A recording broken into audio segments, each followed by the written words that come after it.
형통이 꼭 축복은 아닙니다. 그러니까 욥이 이런 엄청난 시련 받았다는 게 뭘 말하는 겁니까? 욥은 하나님께 특별히 사랑받았다는 증거가 바로 고난이었던 겁니다. 우리 시대에 형통신학은 안 맞습니다. 예수 믿으면 만사가 잘 돼간다, 형통한다. 그러면 욥 같은 경우 어떻게 되는 거예요? 성경에서 무조건 만사형통이면요 정각간의 음보에 떨어진다고 되어 있잖아요. 예수 믿으면 무조건 육신적으로 잘 된다. 아닙니다. 바울 사도가 얼마나 고난을 많이 받았습니까? 잘 되면 좋지만은 항상 그런 게 아닙니다. 오히려 고난은 사랑의 증거가 되는 거예요. 하나님이 사람을 후하게 대접하는 증거가 오히려 어려움이 많은 것이 오히려 사랑의 증거가 되는 겁니다. 그래서 욥이라는 사람에게 왜 이런 특별한 어떤 시련이 주어졌느냐? 그거는 특별히 사랑받았다는 증거인 거예요. 그래서 하나님이 사람을 대접하는 방법 중에 아주 후하게 대접하는 방법이 뭡니까? 그게 바로 시련을 허락하시는 겁니다. 후한 대접인 거예요. 시편 13편 찾아봅시다. 6절. 내가 여호와를 찬송하리니 이는 나를 후대하심이로다. 자, 후대한다고 했는데 1절에 여호와여 어느 때까지니까 영영이 나를 잊으시나이까 주의 얼굴을 나에게서 언제까지 숨기시나이까 내가 나의 영혼에 경영하고 종일토록 마음에 근심하기를 어느 때까지 하오며 내 원수가 나를 서사경하기를 어느 때까지 하리이까. 여호와의 어느 때까지니까 영혼에 막 여러 가지 생각이 떠오르고 종일토록 마음에 근심하고 이런 것들이 하나님이 나를 후대했다는 증거다 그 말입니다. 그래서 하나님께서는 크게 끈을 쓰는 사람은 큰 고난이 있습니다. 주님이 사람을 만들어 가실 때 사용하는 중요한 것이 바로 고난이라는 겁니다. 틀림없이 고난이 있습니다. 자, 그런데 욥이 여기 아주 중요한 말을 하고 있습니다. 23장 13절. 그는 뜻이 일정하시나니 누가 능히 돌이킬까? 그 마음에 하고자 하시는 것이면 그것을 행하시나니. 하나님은 뜻이 일정합니다. 하고자 하는 것은 반드시 하셔요. 그래서 형통한 날에는 기뻐하고 공고한 날에는 생각하라. 하나님이 이 두 가지를 병행하신다고 하셨고, 하나님의 굳게 하신 것을 누가 등이 곧게 하겠느냐? 하나님이 때가 돼야만 풀어주시는 거예요. 욥의 인생을 하나님이 다 꿈을 설어놨지 않습니까? 하나님은 뜻이 일정하시나니 누가 능히 돌이킬까? 그 마음에 하고자 하는 것이면 그것을 행하시나니. 그러면서 중요한 얘기를 했습니다. 그런즉 내게 작정하신 것을 이루실 것이라. 이런 일이 그에게 많이 있느니라. 이건 놀라운 말씀입니다. 내게 작정하신 것을 이루실 것이라. 내게 작정하신 것이 있다 그 말입니다. 여기서 하나님은 주권자시기 때문에 하나님께서 이 우주를 창조하시기로 하나님 작정하신 겁니다. 하늘과 땅을 만드시고 역사 속에서 하나님이 작정하신 것은 반드시 이루셔요. 그런데 개인에게도 하나님이 계획하신 것이 있다 그 말입니다. 자, 이사야 14장 보시겠습니다. 14장 24절. 만군의 여호와께서 맹세하여 가라사대 나의 생각한 것이 반드시 되며 나의 경영한 것이 반드시 이루리라. 하나님의 생각하신 것이 반드시 되며 나의 경영한 것이 반드시 이루리라. 하나님이 풀낸 계획을 갖고 계십니다. 그래서 시편 33편 10절 11절에 여호와께서 열방의 도모를 폐하시며 민족들의 사상을 모욕케 하시도다. 여호와의 도모는 영영이 서고 그 심사는 대대리로다. 하나님이 계획하신 것은 반드시 이루어집니다. 시편 2편에 보면은 내가 영을 전하노라, 하나님의 작정된 계획을 전한다 하면서 예수님의 초림과 재림을 말하고 있습니다.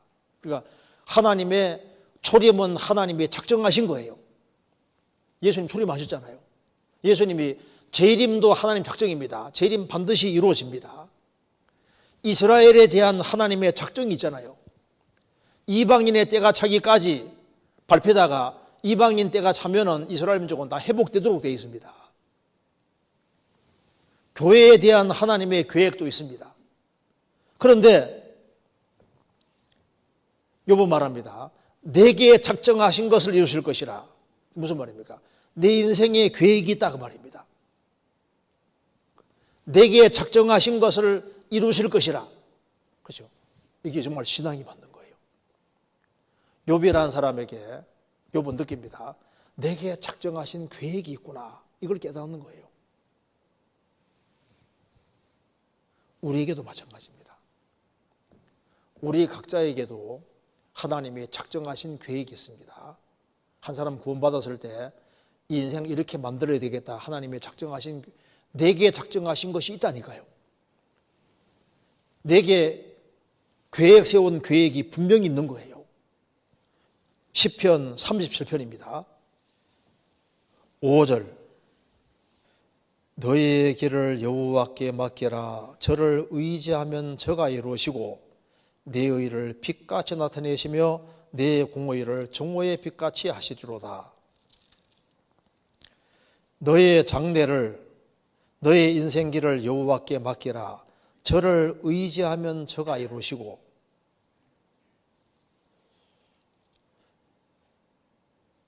너의 장래, 너의 운명을 여호와께 맡기라. 저를 의지하면 저가 이루시고 내 의를 빛같이, 내 공의를 정오의 빛같이 하실 것이다. 23절 같이 읽겠습니다. 23절, 24절 같이 읽겠습니다. 여호와께서 사람의 걸음을 정하시고 그 길을 기뻐하시나니 저는 넘어지나 아주 엎드러지지 아니함은 여호와께서 손으로 붙드심이로다. 여호와께서 사람, 구원받은 사람의 걸음을 정하시고 걸어가야 될 코스를 정하셨습니다.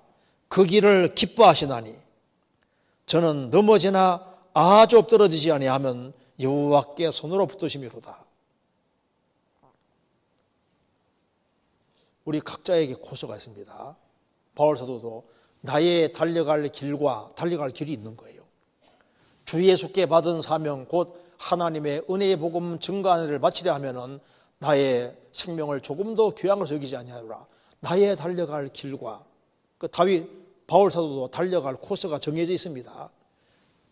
바울 사도에게 작정한 계획이 있는 것처럼 사도 요한에게 정하신 코스가 있어요. 베드로에게 정하신 코스가 있고 욥이라는 사람에게 정하신 코스가 있는 것처럼 내 인생 코스도 주님이 정해 놓으신 겁니다. 나의 가는 길을 오직 그가 아시나니 그가 나를 단련하신 후에는 내가 정금같이 나오리라. 그리고 정금같이 나온다는 계획이 있는 겁니다. 불순물을 제거해서 정금같이 만든다는 계획이 있는데 하나님은 사람을 바꾸는 전문가입니다. 그렇죠? 인생을 가장 멋지게 바꾸는 전문가가 바로 하나님이신 거예요. 그래서 욥이라는 사람의 인생을 하나님께서 욥이 신앙생활을 정말 바르게 하려고 했기 때문에 주님 욥이라는 사람 인생을 얼마나 멋지게 작품으로 만드셨습니까? 그렇잖아요. 바울 사도 인생을 정말 멋지게 만드셨습니다. 다윗의 인생, 아브라함, 이삭, 야곱 인생을 다 멋지게 만들었는데 왜냐하면 하나님은 작정하신 것이서 그런 겁니다. 시편 57편 2절 내가 지극에 높으신 하나님께 부르짖으며 곧 나를 위하여 모든 것을 이루시는 하나님께로다. 내가 지극에 높으신 하나님께 부르짖으며 곧 나를 위하여 모든 것을 이루시는 하나님께로다. 나를 위해서 작정하신 것을 이루시는 하나님이 배후에 계십니다. 욥이라는 사람에게도 욥의 미래가 감춰져 있는 것처럼 우리 개인의 미래도 감춰져 있잖아요. 나중에 놀라운 결과를 나타내시는 겁니다. 그래서 나의 가는 길을 오직 그가 아시나니, 나는 미래를 모른다고 말입니다. 그런데 하나 확실하게 하는 것은 그가 나를 단련하신 후에는 내가 정금같이 나오리라. 우리도 마찬가지입니다. 우리도 정답은 이미 알고 있습니다. 내 인생의 결국은 정금이다 그 말입니다. 로마서 8장 찾겠습니다. 이건 공식입니다. 8장 28절 같이 읽겠습니다. 우리가 알거니와 하나님을 사랑하는 자 곧 그 뜻대로 부르심을 입은 자들에게는 모든 것이 합력하여 선을 이루느니라. 우리가 알거니와 하나님을 사랑하는 자, 구원받은 사람은 하나님 사랑합니다. 하나님을 사랑하는 자 곧 그 뜻대로 부르심을 입은 자들에게는 모든 것이, 모든 상황이 함께 어우러져서 선을 이루느니라. 결국은 선입니다. 모든 상황이 어우러져서 선을 이루느니라. 정금같이 나오게 되는 겁니다. 그래서 이것은 공식입니다. 우리가 하나님 사랑하고 뜻 가운데 있고 뜻 가운데 살아가면은 모든 것이 어우러져서 선을 이루었고 우리 물선물을 다 떨어뜨리고 우리를 정금같이 나오게 했다는 것을 알게 되는 겁니다. 그러니까 그리스도인들은 정답을 이미 알고 사는 거예요. 내가 주님 진리 가운데 행하기만 하면은 정답은 선이고 정답은 정금인 겁니다.